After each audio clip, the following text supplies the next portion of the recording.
Hello, everyone, and welcome back to a new episode of Stacked, the Bitcoin podcast. Today, we have with us Aki, founder and CEO of dlcBTC. First of all, a very warm welcome to you, Aki. How are you today?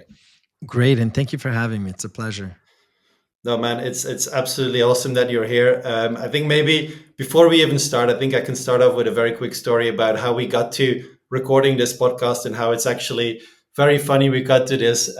So we were on a space, Twitter space, I think 1 or 2 weeks ago about different forms of BTC. I think we were discussing. I thought you had some very interesting insights. So I DM'd you, look, I want to have this guy on the podcast. I want to interview this guy. I want to speak more, understand more, because honestly, like on the podcast or on the spaces itself, it wasn't the right time to ask you more questions. So I thought, let's do a podcast with Aki, invite him. And independently, Mikhil reached out to me. I think it was this week. Is like, man, I just spoke to Aki, like super interesting guy. You have to speak to him. And I say, look, actually, I just scheduled a podcast to record with him on Friday. And that was like, I don't know, just coincidence. And today we have you here. And we're super excited to hear from you, hear your story, and see what you're working on. So, with that backstory, let's dive straight into it. Typical first question. We'll give the floor to you, but tell us more about your journey into the world of crypto, the world of Bitcoin. Tell us more. Yeah. I would classify myself as a latecomer. I'm definitely not a crypto OG, but excited to hopefully make a contribution here. I was born in Hungary. We came to the US in '91. I grew up in Boston and Michigan. I started coding when I was a kid. I think at 13, I started with BASIC at age 9 or 10, whatever, that's not much. But then at 13, I learned Perl, or I taught myself Perl. Then at 15, I went to, instead of high school, went to a community college for a CS degree. Then I got away from coding for a while. I did management consulting, private equity, VC. I was a VC in Boston in 2011, looking at AI, distributed computing, machine learning, marketing automation. I then went to a distributed database company for 2 years, and then I started an AI marketing optimization company called MarketMuse, where I worked with some scientists and we invented a way to use machine learning to optimize content for search. So I have 2 patents are related to that. And then I built a company around it over many years, raised over 10 million, built it up to 50 people, delivered over 5 million annual recurring revenue, large publisher customers, whatever, built the whole thing. The reason I kind of go into detail is this invention in the first few years, SEO, professionals kind of didn't believe it. We're like, hey, there's a better way to optimize content for SEO, and they're like, and then there was like, I think 2 years in, and actually 2015, I then like it sort of like tipped, and we hit a tipping point because we were able to show on this sort of large study that this was the number one thing you could do to your content to make it rank higher on Google is this method. And then everything just went crazy, and everybody realized, oh my gosh, this is absolutely the best way to do everything. And the company like really took off from there. And so, I mentioned that as an inflection point to hint at what dlcBTC might also go through, because so then I came to this space. I just wanted to, after 7, 8 years, I want to work on something different. I thought crypto was very meaningful. I came to the space 2021. I didn't know anything. I started watching the MIT OpenCourseware class on Bitcoin, and I actually made an introduction to a friend of mine, and he ended up building the Chivo wallet for El Salvador. And he was telling me like, oh my gosh, like this thing has like 250,000 daily active users and so on. And that's when I realized Bitcoin has crossed the chasm. Non-engineers, our family and friends, you can Eli 5 Bitcoin. It's something that everybody can understand and everybody can have. And then that's what led me to like build on Bitcoin, because we're like, okay, so if there's all these people with Bitcoin in El Salvador and globally, then what might they want to do? They might want to take a loan or invest it to earn a return. But how can you do that? And then I learned about custody, WBTC, about bridging like TBTC. And we're like, well, none of those seem to like really make sense, because you have to, like, not your keys, not your Bitcoin. You have to surrender the security to something else. And then I learned about DLCs, which had been invented 6 years ago at MIT by the creator of the Lightning Network, but were kind of like undervalued. Like people really didn't know what DLCs are. People still don't know what DLCs are. That's part of my mission, just talking about DLCs. And we're like, oh, I think we could build a better product. And then I started DLC Link with my co-founder Jesse, late 2021. And then fast forward to today, now we have a safer wrap Bitcoin in market called dlcBTC, which I'm sure we'll get into. Wow, that's quite the intro. It seems to me like you have a bit of a what's it called, a crystal ball or something to look into the future. If you say in 2011 you were quite deep already into AI, that's a very good insight to have had back then. SEO has obviously been, I think, a very important one in Web 2. Curious, actually, how is your view on SEO for Web3? Like, how important do you think it is? Yeah, well, I guess to the first thing you said, my timing sucks because I heard about Bitcoin in 2011 and I went into AI, and then when I came to crypto, then AI shot up like the year later. So like my timing is horrific.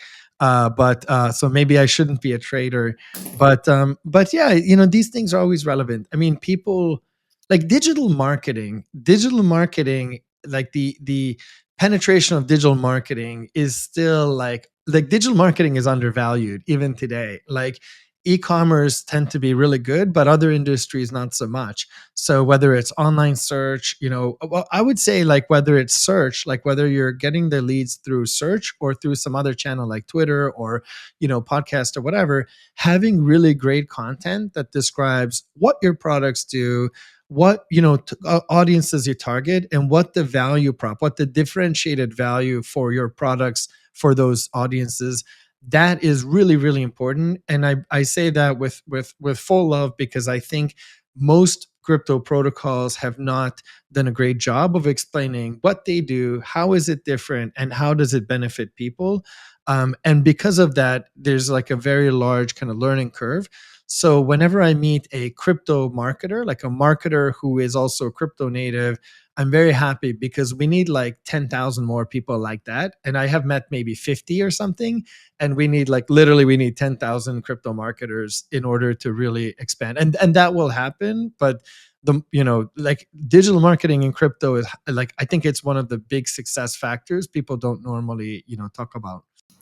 Yeah, absolutely. And it's funny because if you look at like different companies that are posting like job ads, CMO is the most searched after role, I think, in any crypto company. But it's a very hard to fill role, I believe. It's because you need a combination of experience, different skill sets, background, understanding of the market. I think it's a very, very good point that you raise. We need a lot more of those people, and I'm sure that will come eventually. Um, Tell me a bit more about like your entrepreneurial journey, like so far. Like I mean, I don't know, like that sounds like 10 plus years of like entrepreneurship, right? Before even starting DLC, what would you say um, over those 10 years, like are the main lessons that you kind of have taken away and kind of brought into the world of in the world of crypto or in the company of DLC? Yeah, yeah, one of my favorite topics is like, how does it feel to be a founder? What are things you learn from a long time? And I cannot claim to be like a massive success in terms of like financially, but I feel like I made one contribution, went up some learning curves, and now I'm able to like do more faster kind of. So being a second time founder is a lot more pleasant. Being a first time founder sucks. So anyone who's a first time founder, the first 5 years, if it sucks, then that's probably accurate. You're probably doing it right. At least it sucked for me. Hopefully you're smarter and maybe, less stressed, but I was extremely stressed and doing all that. And it's, of course, it's a skill you hone. But some of the things that I kind of made a promise to myself to do better second time around, which kind of here, maybe here's my alpha, right? One of them is that like we're doing this under tremendous emotional burdens, both ups and downs. You get huge opportunities. You get, we just had a really important VC fund pass on us like an hour ago. And, that my old me, that would have really affected it because I would have like really felt like, oh crap, I was excited about him.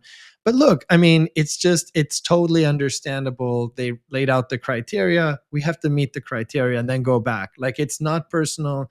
It's not anything reflective. It's not reflective of my value or the company's value or it's just like it's a sales process and we need to like jump to the next hurdle. So the first one is like, my first kind of commitment to myself is I need to not be so hard on myself, number one. And two, I need to enjoy it. Like, if like we're all doing like running around like crazy and flying around the world, but if I'm like tired and I'm like not enjoying it, I need to maybe just relax for a little bit and take a walk. I found like taking a 1 hour walk when I'm really stressed, taking a 1 hour walk, going on airplane mode. Obviously, don't want to do it in the middle of a podcast, but like, usually there's like an hour somewhere. Taking a walk, just kind of clearing it out, just looking at some trees, appreciating life, thinking of friends and family and the, people we're affecting. That kind of gets me out of my head. So that's, I would say, the biggest unexpected learning is just how to stay calm in the face of tremendous up and down movements, which, like, I'm sure traders and other, people also, there's other jobs, we kind of feel that. And then, yeah, the second one is just honestly staying organized. One thing that I use, which is kind of, I guess people in crypto don't really talk about it. There's something called EOS, Entrepreneurial Operating System, which is just like a set of best practices about how to build a business. It's kind of like templated stuff. So like we use some of the EOS methodology, including every Friday we have what's called an L10 meeting. So highly recommend that because it takes a lot of the admin out and it just lets us focus and be more precise. And there's other learnings too, but I think those two are like the main ones that I did differently this time around. Also, maybe Mika, I'll let you speak right away, No, but I want to share one other story. Like, sorry to jump in, but before we launched the Stacked podcast, Mikhil and I, we were like brainstorming on like what can we do that's kind of different, what's innovative, and like what is something that we also do, and like we both also like really value that, like taking a walk or taking a breather, like being at peace with yourself, and like we actually thought to call the podcast Move and take the recordings on the move and always like be either walking or like doing a light jog while recording. But so we were testing this and the quality of recording was really bad because we were like walking and there was so much noise or whatever. So we kind of ditched that idea. Yeah, just a side note. Mikhil, over to yeah, you. that would have been innovation for the sake of it, and not really what the market needs. But no, I think that's a very interesting journey, man. And obviously, I look at DLC and I can see that it's also a little bit about your principles, looking at the things you've done in the past, what you're talking about. You've been maybe a little too early to think, so it's your cue to stick around in crypto for a while. I think I, Definitely. Yeah, yeah. that's another. Didn't mean to cut you, but definitely, this is a 10-year commitment plus. And it's actually always be. I mean, like, I did like 10 years in SEO, and now it's coming up in this podcast, and and I run into people who were digital marketers and now they're crypto people, like Matt Barbie, who I've known for a decade, and he's a CMO, sort of a VP of growth at Kraken, and one of our investors. Like you just run into people who are just curious, intellectually curious, and these are the types of people. It's sort of like that thing where like you surround yourself with the 5 people who are like push you the most or whatever. Like we keep running into that in tech entrepreneurship. So we don't know, maybe in another decade we'll all be like working on AI and crypto, or it'll be VR in metaverse and AI agents in the metaverse. Like we don't know where this goes, but we are going to be ourselves. So it'll be, yeah, so it's definitely a lifestyle, and it's not like I guess now I'm 39, so 40 next year, so now I'm more focused on the whole pie and like the bigger picture. When I was starting out, I really wanted to like hit my own goals, and now I'm just like a subject to the greater good, more so than I ever thought I considered before. Interesting. You don't look 39 by any means, man. You look much younger. Thank you. I'm always fishing for compliments when I say that, but I just like, that's like, yeah, I'm like definitely an older person in this space. I feel like it, at It's least. a good thing. I'm not that far behind you, so don't worry. Thank God. Yeah. I'm happy to be a little bit far behind you guys. So. Good for And you. that's good here. No, Prodigy. so yeah, I think very interesting, man. Especially, you don't see too many entrepreneurs who come into the space at this age. I think there's a lot of young blood, but I I work closely with Jeroen. Bart, who's the CSO at pSTAKE, he's like 40 plus years old, and the kind of wisdom that comes in is just very different. For me, I feel like, oh shit, really, like you really have to do this, but then you do it, and 2 months later you realize, okay, yeah, maybe that makes sense, right? You talk about systems and the EOS, like an operating system, and you talk about organization.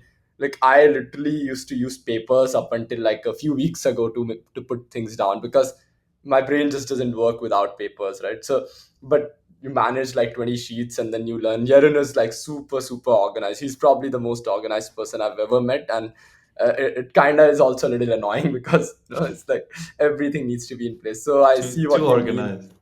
Yeah, I see It's what a you good mean. And pairing. It's good to have one creative and one it's called the integrator role in EOS. Yep, they have this documented. You have like an integrator, and then I forgot what the talent is, and like it all like comes together. It's different brain types.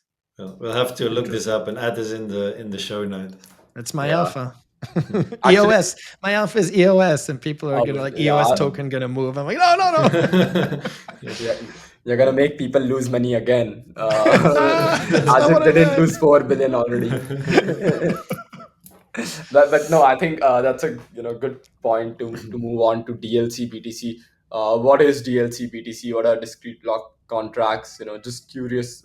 There's no contracts in the Bitcoin network. What is this? This thing about discrete log contracts. Where did this come out from? I think it's a Lightning Network thing, if I'm not wrong. Used to be it's created by the founder of Lightning Network, right? And then they did some things around it. So just talk us through DLC, what it is, how does it fit into DLC BTC, what does that do, and Yeah, let's yeah. dive in. And explain it like I'm 60. Eli Uh, 16.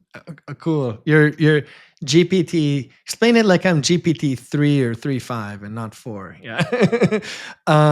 Yeah.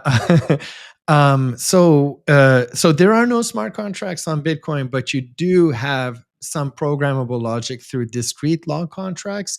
They are DLC actually was a precursor to Lightning. Like when Taj, the creator, wrote the DLC white paper, a few months later he wrote the Lightning white paper. And there's a little bit of theoretical overlap. DLCs use kind of like channels, like Lightning channels, but in a completely different way. So basically, what Taj was trying to solve is like, how could you have any kind of smart contract logic on Bitcoin? And long story short, he created what's more like an if-then statement. So you have like, let's say Alice and Bob, they want to make a sports bet. They find an oracle, Olivia the oracle, that can publish like the outcomes of sports matches. And so let's say they make a particular bet. Alice puts up whatever one Bitcoin, Bob puts up one.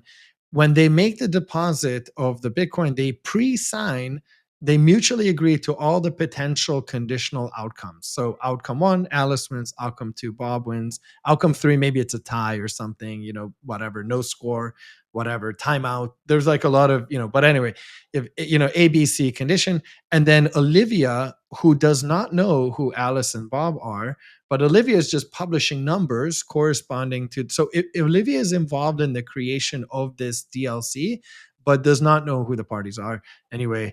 And so Olivia publishes like a number corresponding to the outcome of who won. And then either Alice or Bob can grab that number and build it in and like basically like claim the Bitcoin. And that was the original, like, and that sports bet example was the like kind of lived on, even though people, I would argue, don't really do sports betting on Bitcoin.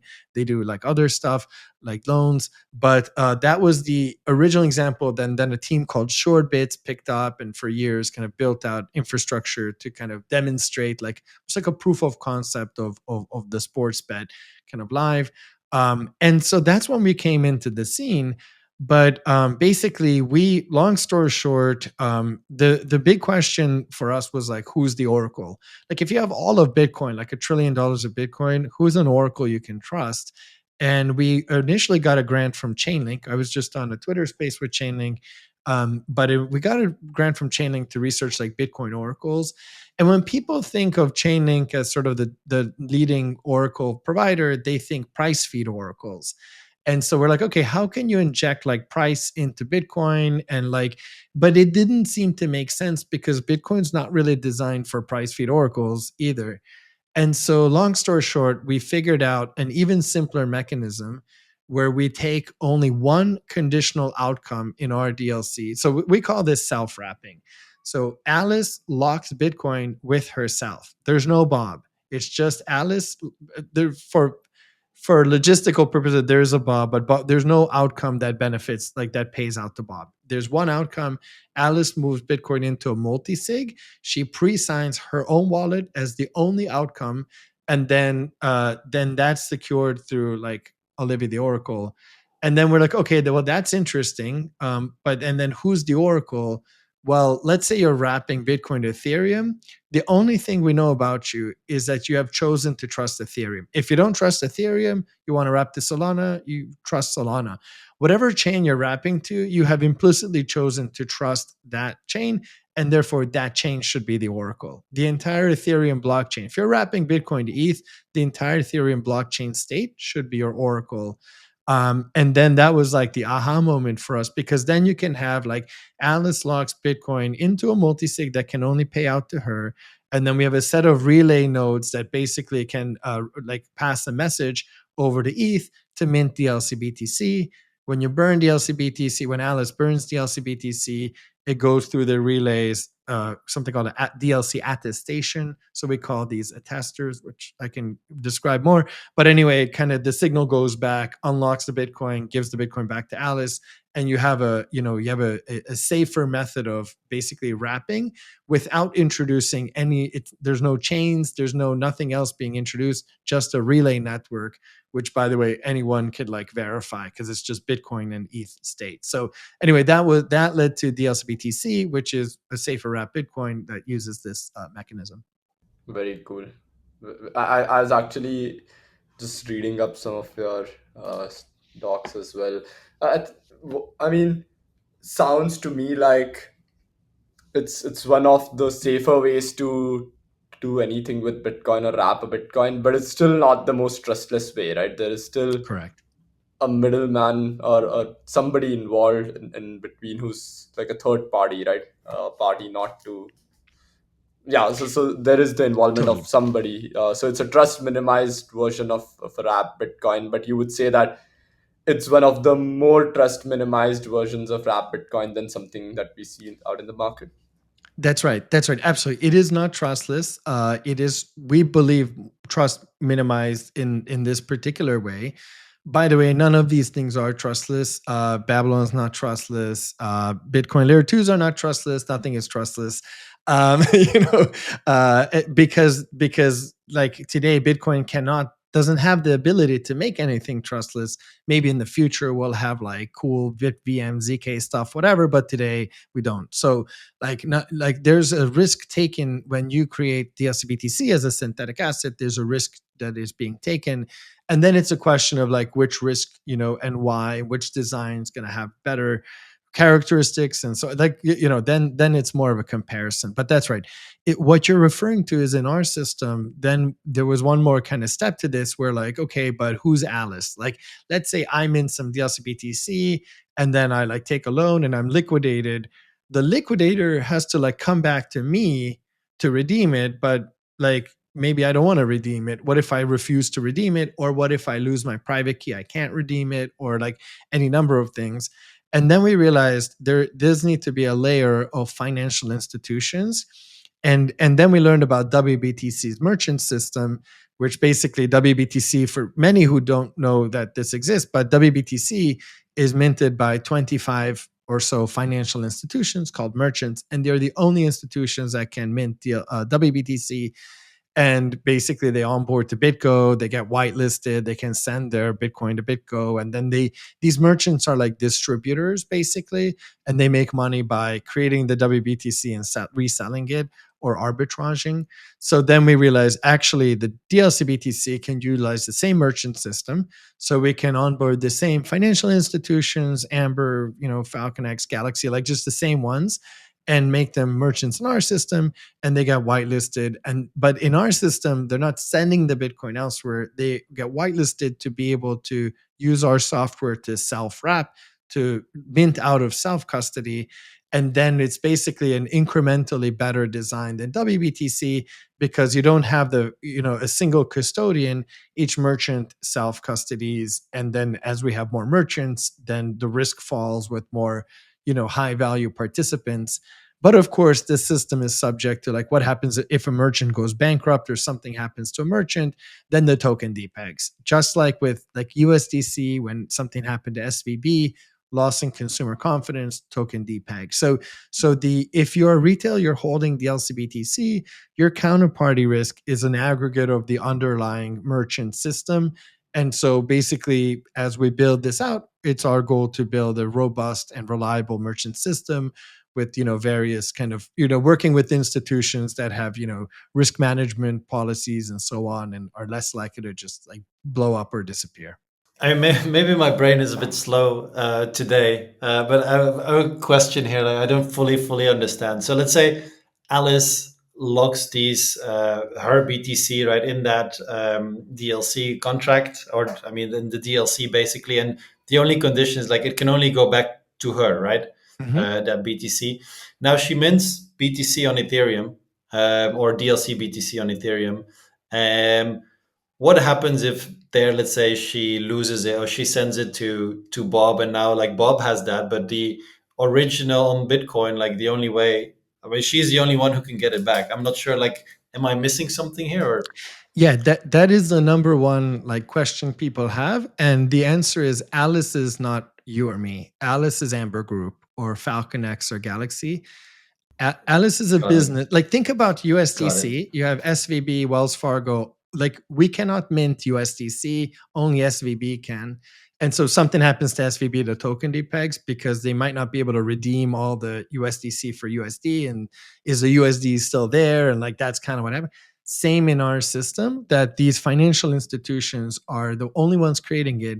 They're trading it. They're distributing. They're actually making trading fees from trading it. So they're doing like OTC and other things, but only these whitelisted permissioned merchants can mint for that reason. Got it. That What do makes you sense. I say? was confused by the example, but that makes sense. Obviously, that was the question you already asked, but different way. Okay, makes sense.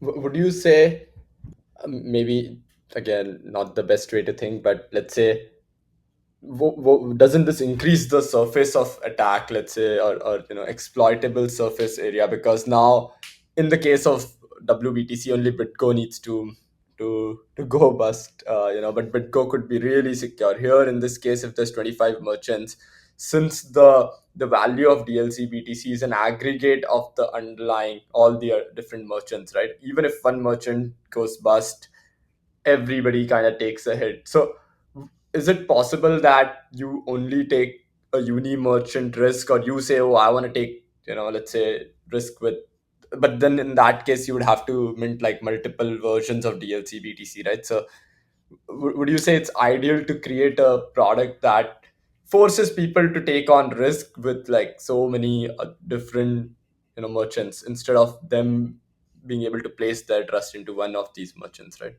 Yeah.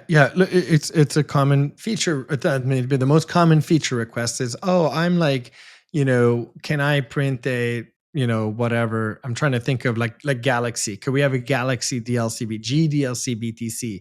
Yeah, but what if Galaxy fails, right? So it's kind of like typical insurance, like pooling risk. The concept behind insurance, if you have a lot of participants in a pool, then the risk becomes lower. Even if one fails in the pool, like the others are, like the risk is pool. It's a risk pool, right? So in this case, we don't know the counterparty risk of any institution. We didn't know I mean, maybe some people knew that FTX was going to fail, but who would have known 3 years ago or whatever? Obviously, we would not have put deposits into it for the people who did. So we there are like unknowables. We don't know the regulatory landscape in America. We don't know like other things can happen. It's still a very new space. So because we don't know, having a set of merchants that are likely to be around from a risk standpoint seems better than to have one. Of course, any institution can create their own institutionally backed, single institution backed wrap Bitcoin. That's awesome. And they don't need us for that. They could just do that. Binance has BTCB. Now we have CBBTC. Like, if you like Binance, you like Coinbase, boom, like use that too. But of course, in terms of like a semi-decentralized approach to wrapping, this is it's just safer from that standpoint. And it also has another effect, which might be kind of underappreciated. These merchants have an incentive to grow the ecosystem. They make more money when the more Bitcoin, the more wrap Bitcoin they're moving, the more money they make. And it's actually kind of similar to like, this is my kind of example that I always use, but like Coca-Cola, right? Like Coca-Cola makes syrup. They sell it to bottling facilities all over, the world. The bottling facilities put it into bottles, sell it to Walmarts and retail, like retailers, and then retail can buy it there. But then you can also do channel deals, like you have the Coca-Cola machine and Burger Kings, at least in America and maybe elsewhere. And then you have like other things. Like there's all these like complex distribution agreements and structures that can take place because it's a B2B2C company. And institutions have more sophisticated ways of trading with each other. Like there's like a lot of stuff that that can be created, a lot of useful complexity that can be created to improve distribution versus just like the straight mint retail mint B2C model. Makes sense. I mean, I see the point. The only thing is the system is as strong as the weakest link, which is the weakest merchant. So it truly is about merchant onboarding, right? So let's maybe dive into that. How do you do merchant onboarding? What do you look at when you onboard merchants? Yeah, definitely. And but I'll give you like an illustrative example, maybe because the Bitcoin, and there's like different engineering things too. So for example, we put Chainlink proof of reserve around it, so that always does a check, etc. And also, I guess I would say a kind of an important point compared to USDC, which it takes fiat. We take on-chain provable Bitcoin. The system will not mint dlcBTC if there's no Bitcoin there. So the Bitcoin is provably there. Then the next biggest risk is, what if the merchant loses their private key, either to the Bitcoin wallet or the Ethereum side? And so they need to use, they need to have like good safeguards around private key and backup and so on. They need to use custodians, ideally MPC custodians. We're partnering with quite a few this year. The custodians need to have Taproot, so they have to. A lot of the custodians, actually, all custodians have to like upgrade their system to Taproot, but some are farther ahead than others. And there will be more kind of to be announced. But I think we'll have like maybe 5 or 6 MPC custodians supporting dlcBTC by the end of the year, compared to very few, previously. So things are moving in the right direction, but there need to be like institutional level safeguards of the private key. That's number one. Number two is the merchants have to be KYB'd. They have to sign a legal agreement with us that's like a software agreement. They have to be in compliance with all their local regulations in whatever jurisdiction they're in. They have to deliver. There's certain like minimum volume thresholds that we look for, most from a business standpoint too. But they have to be able to. There has to be like a goal. They may or may not need a broker dealer license in their jurisdiction. So, for example, if someone's a Bitcoin miner, they can still self-wrap to make dlcBTC, but they have to have like a business case. They would only really do that when they have a DeFi capability. So they have to be able to DeFi. Like they have to have the skills and knowledge to know how they're going to resell the dlcBTC or how they're going to use it directly. So basically, it ends up being kind of all the usual suspects in terms of trading houses. It's all the market makers, it's all the prime broker, asset managers can use it, corporate treasuries can use it. Like any company that deals in Bitcoin and or wrap Bitcoin, and can participate in this system, provided they pass those institutional grade requirements. I mean, it seems like you guys put a lot of thought in this and kind of ensuring that it also stays secure for the end user. I think that makes a lot of sense. Want to kind of segue into, I mean, my next question, which is around the adoption now of dlcBTC into the broader DeFi ecosystem. Like with this infrastructure that you guys have been building, the protocol that is there. How do you see adoption of dlcBTC in the broader DeFi ecosystem? What's your goal there? Like, what do you want to achieve when it comes to DeFi? Yeah, like we are now the new kid on the block. Many people, maybe now people are starting to hear about us, especially with that Laurishin feature. I think that got over 80,000 views, so that's great. It's a good start, but I mean, people are still digesting like, what are DLCs? How do they work? How is it different from other things you hear? Like, which one is trust minimized? Like there's all these like typical questions we just walked through, but I think people in the space are quite sharp, and they're able to kind of verify these and read into it on their own. So we're seeing very good adoption, and as kind of part of evidence of that, I can point to a recent Aave request, ARFC risk collateral report that they published. Llama Risk published it. Very, very good analysis of our current state, our centralization vectors, things we need to improve, etc. But long story short, usually like a brand new asset like us doesn't get to that stage yet, because we are still so early as an asset. We have today, according to DeFi Llama, about 2.4 million TVL. So we're really, really new. And when we talk to crypto protocols and institutions, they understand the the technology, and they're just like, I mean, the bigger ones are kind of like, very cool, but you need to be at like 100 million for me to like really do my regular trading on you, which is fine. But luckily we have a lot of tailwinds, and I think that's helping. So one, we have a great team. We have crypto experience, like real crypto natives, including a former managing director from BitGo, Day Lee, Peter Moritz, who's our partnership lead, who's been a derivatives trader for 20 years, who's been in crypto for 8 years. So we get like, great, and of course, great referrals from, people like you and from our audience and the community. So we get a lot of, great things. We also have a very strong relationship with Chainlink, and we share the commitment to security and high quality engineering in order to make scalable solutions. We are not like the flashiest in terms of like yield or reward, or like you will earn a higher APY on Merlin chain or whatever. Like, we're not the yield people. Wrap Bitcoin actually generates zero yield. So, which is good, because institutions cannot use a lot of these yield generating Bitcoins because they're securities, or they're probably securities. So, keeping it in like wrap Bitcoin state, and just having dlcBTC be a transport layer into DeFi is actually a very good long-term move. But like, we're not the flashiest from that regard. But basically, we just, the adoption has been, although we're very early, we're I can, I guess, announce it. I mean, I can tease it, but let's say we launched on Arbitrum as the first chain 2 months ago, got a grant from the Arbitrum Foundation, and next week we're launching on Base. So that's going to be our big marketing push.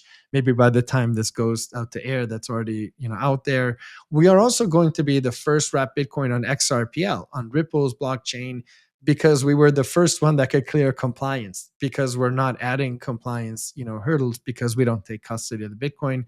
So at some point we will also be on XRPL, and then all the typical, like, you can imagine all the chains that do DeFi. So our goal is to safely bring Bitcoin liquidity to all the chains that do DeFi. We're just kind of going in order, and talking to Solana, like there's like a lot of ones. They don't have to be all EVM; they could be non-EVM. And we're just kind of going, chain by chain, and setting up the infrastructure, plugging into the DeFi protocols. But I think our current goal right now is to massively increase liquidity. So we need to go from we're at 1 million TVL now at 2.5. We need to go to 50 and 100 million TVL ASAP. Our goal by the end of the year is to do at least 50, but it could even be higher. And the way we do that is by working with liquidity providers that are companies that have a bunch of Bitcoin that are seeking yield, and we onboard them as merchants, and then we incentivize them to deposit Bitcoin, or sorry, to self wrap Bitcoin to provide the liquidity into the ecosystem. And so we're finding a lot of liquidity providers that have a bunch of Bitcoin that are searching for yields that are higher than 4% that they could get otherwise, or 5%. So as long as we can get those deals done, I think you will see a significant spike in TVL over the next few months. Awesome, awesome. And I mean, if you want to talk yield, I think Mikhil's the right person to talk to, obviously. But so, I mean, I see that. I think that makes a lot of sense. And in terms of like growth, I mean, I'm very excited to kind of follow that very closely, see the deployment of dlcBTC on different chains. I think it's going to be very interesting to bring those assets to those ecosystems where it's not already there. Great alpha as well that you shared there. Love to hear it. How do you see this kind of play out with the other forms of BTC, like in the long run? I think similar kind of topic as the spaces that we were on together. Like, how do you see this play out in the long run with all these various type of assets of BTC? Is it going to be one winner? Is this going to be kind of a few winners, or is it going to be hundreds of like assets with solid amounts of TVL? How do you see that? I think probably a power law distribution. There are going to be more types of wrap Bitcoin, and it's great to see like novel designs. I mean, just as an engineer, it's great to see different ways of doing it, as long as every design is very transparent about the trust assumptions that go into it.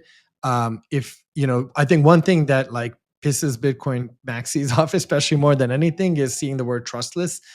Trustless is if someone says it's trustless, they need to really, really prove that it is. And I just haven't seen any proofs that anything is actually trustless. So I think that one's kind of like a red flag, or one that's like, that's a pet peeve of mine, at least. And to be fair, in our old documentation, we had the word trustless, and then we learned, wait a moment, it's not, because of these things we mentioned, and we wrote content about it. So we hope to follow that also. But yeah, I think but I do think it's a power law distribution. WBTC had like first mover advantage. Cool, great, it solved the problem. They did a good job executing. Wonderful. Now WBTC is sort of declining. I actually think TVL is going to go up a lot. I think Justin Sun's going to put a bunch of TVL into it. That would be like, if I were him, that would be a next logical move to try to restore faith in it. But I think these savvy decision makers are already like, the mental gears are turning, and they're like looking for other solutions. So it does create an opportunity. Yeah, it's sort of like, I think the best design will come out ahead. And I think although what we do is not perfect, but I think it's a very strong design. And then there's also like these kind of, I don't want to say political, but kind of like ecosystem affiliations. So like FBTC is in the Mantle ecosystem. CBBTC has been teased, probably on Base. Binance has Binance Bitcoin BTCB. Avalanche has BTC.B, and that's primarily used almost exclusively or mostly used in Avalanche. So I think you'll have like these different flavors too.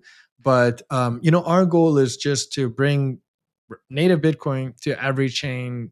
Period.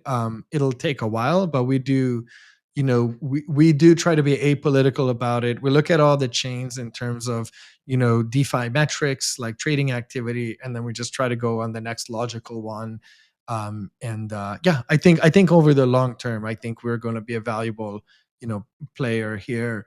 And then dlcBTC becomes a platform, which is like too early to talk about, but maybe a topic for next year. Then you can build other things on top of it. maybe not a chain. I feel like we have enough chains. I don't think we need another chain right now, personally. At least maybe there's like better chain designs, but I don't have one in mind. But building other value add products, like kind of looking at our customers who are these institutions and seeing like what are their biggest pain points that we can, provide solutions for on top of this dlcBTC kind of platform. I think there's gonna be a lot more cool stuff there.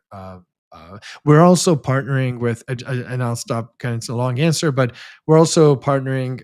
It's a bit early, but we just announced recently we're partnering with the Symbiotic ecosystem, so you can do native Bitcoin staking. If you're a merchant, you can self-wrap. If you're retail, obviously you have to acquire the dlcBTC, but you can then eventually put it into systems like Symbiotic, Karak, Eigen, and use the Bitcoin to secure proof of stake chains, which I think is, you know, which is going to be really cool. Obviously, Babylon recently launched, so they're doing it in a different way. So, yeah, it's all. I think we're just going to see a lot of cool liquidity in DeFi for various purposes. Very helpful. That was a long answer, but very helpful. I think every part of it was indeed insightful. I actually have maybe one last question, unless Jaren you have something else, but maybe do you have anything, Jaren, or I Go just go go in? go for it. Go for it. Yeah. Yeah. So my question was, I mean, I don't have the numbers in front of me, but I've heard WBTC has been like a loss-making business for Bitco. That's kind of why they also want to pawn it off to somebody else, right?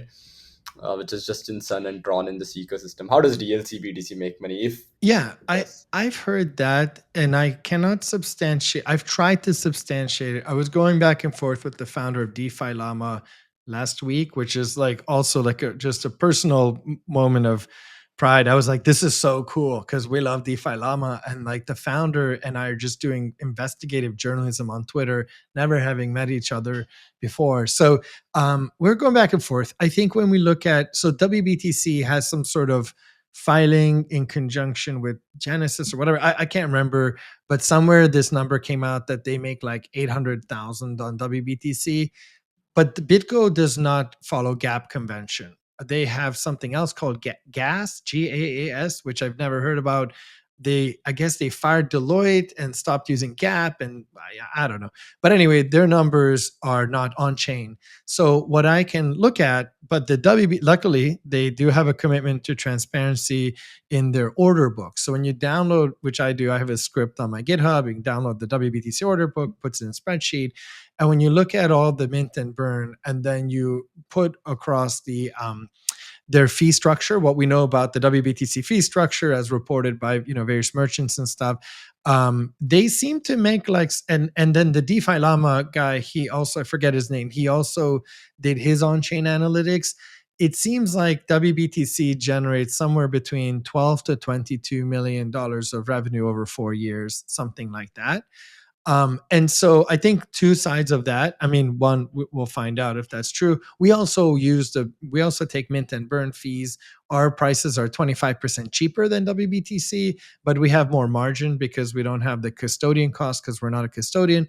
We also don't have deposits, so we don't need a deposit insurance policy, which can get quite expensive quick. So we have lower cost model. We take lower fees. And then so that's like kind of answer one is like, I think there's like at least a couple $1 million business a year in there at the current volume, and maybe higher as adoption grows. Adoption is very small, so like it's like we're talking about single digits. So like 2% of Bitcoin is in WBTC. Another 2% is brought in through Bitcoin. All the Bitcoin L2s, something like 4 or 5% is utilized. So there's a lot more room to grow. That's one side of it. And then the other will be for us as a business building value added products on top of it that have new revenue models. So I think the main thing we're trying to do is WBTC was like an awesome idea 4 years ago, but they didn't really develop the idea further. And I think we can actually develop the wrap Bitcoin, business much further than has been done before. Interesting.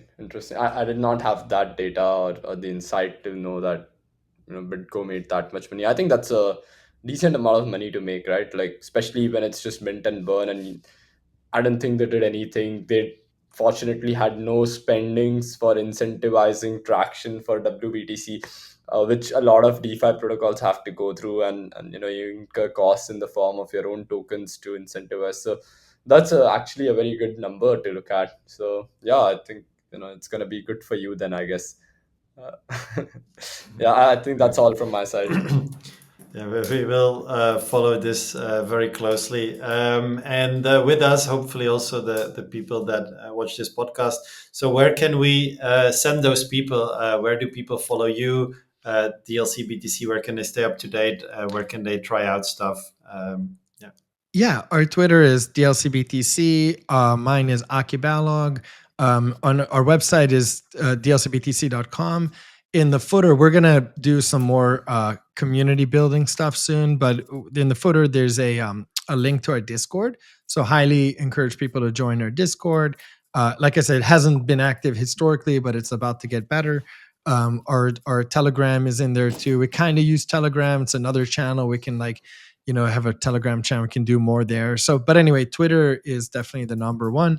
And then, feel free to DM me. I might not respond to everything. I don't promise I will, but I do try to be timely as much as possible. So yeah, excited to when people have really well thought out questions or things in our Discord, we love it. When people come in and advertise like some sort of service, we don't like it. It's not relevant to the channel. So yeah, anyone with questions, concerns, any objections, anything like, hey, this is like a weakness in your system, we love to hear criticisms or concerns or anything like that, objections. That's why we're here, to be able to answer those articulately and to kind of educate and to just develop the art and science of wrapping Bitcoin further than it's been before. You've heard it. If you have constructive feedback, DM Aki. He will take that up immediately, which is, I think, a great way to end. It was amazing to have you on, Aki, to learn a lot about what you guys do, about your journey as well as an entrepreneur. Wishing you best of luck. We'll follow very closely, and hope to maybe get you on in a couple of months' time or a year's time and see where we stand and how far the adoption of BTC in the broader DeFi ecosystem has grown. I hope it goes from current percentage to like 10% rather quickly. Will be exciting to watch. Let's do that in a few months and check in on that. And then we can compare my forecast or projections to actuals and see. But if we can grow Bitcoin liquidity into DeFi by an order of magnitude, everybody wins. I mean, that would be a huge unlock. And we can kind of wait for institutions to kind of do it, or we just do it ourselves and grow the pie. And obviously we benefit too. And so does everybody. So that's what I love about this industry. We're just doers and let's make it happen. We'll cook that pie bigger together. I think that's the spirit. Awesome. It was awesome having you, Aki. Thanks a lot for coming on, and we'll speak soon. A pleasure. All the best. Thank you, Aki. Cheers, man. Thank you.